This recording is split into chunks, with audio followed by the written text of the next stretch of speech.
We're talking about tax planning for 2021 and beyond. Taxes are near and dear to my heart, or better said, how to save taxes. So let's talk about what some of the new proposals are right now in summer of 2021. First is ordinary income rates being increased, and let's talk about what that means. Right now we have rates from 10% to 37%. We already know in 2026 we're going back to the pre-2018 rates. You can see there starting at 10, going to 39.6. Here's the proposal. The proposal is the 37% rate becomes 39.6.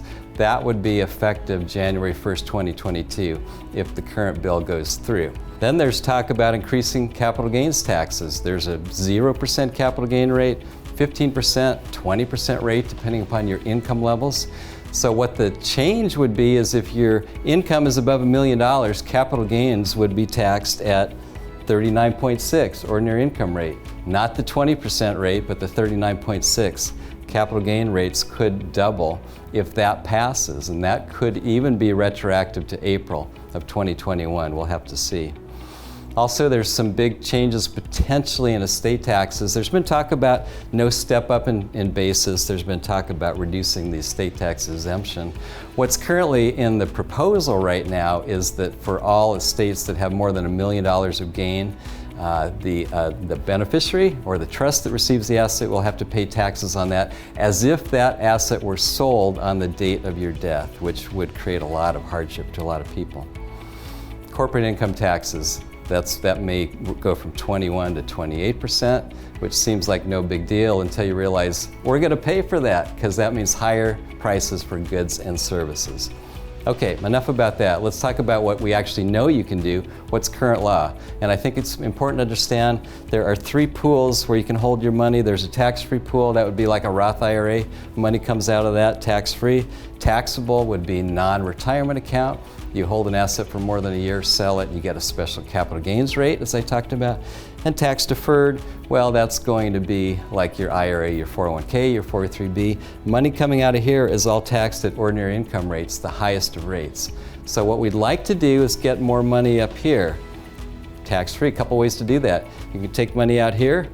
That's a Roth contribution, $6,000 or $7,000 if you're 50 and older. You have to have earned income, or your spouse has to have earned income. Tax deferred, well, that would be a Roth conversion, taking money out of here, converting it. You have to pay tax on what you convert, so you need to be sensible about how to do that. But once it's up here, it's tax-free forever for you, your spouse, your kids, whoever ends up spending that money. So when you think about that, you got to understand how tax brackets work. We got this 10% rate to 37. These are our current rates. These are taxable income. Let's just do a little example. 22% bracket if you're married, that's taxable income between $81,000 and about $172,000. Maybe if you're in that bracket, which would be kind of like this here, you partially filled up that bracket, maybe it makes sense to do a Roth conversion to get to the top of that bracket. Thereby you're only paying 22% tax to get money up there. That may or may not be the right answer, but that's how you want to think about how much to convert, is what's your rate today, what's your rate going to be in retirement, and how much is going to make sense for you to convert to get that money into tax-free. Another strategy I want to tell you about is tax loss harvesting. Remember I talked about the taxable account, the capital gains? Well, if you have capital losses, they net against capital gains dollar for dollar. You have an asset, stock, mutual fund, it goes down. You actually want to sell that when it goes down, buy something similar, so when the market goes back up, you receive that recovery. In the meantime, you've created a loss that you can net against capital gains. And if you still have extra losses, you can carry those over to future years. There's charitable strategies, there's all kinds of other things that you can do.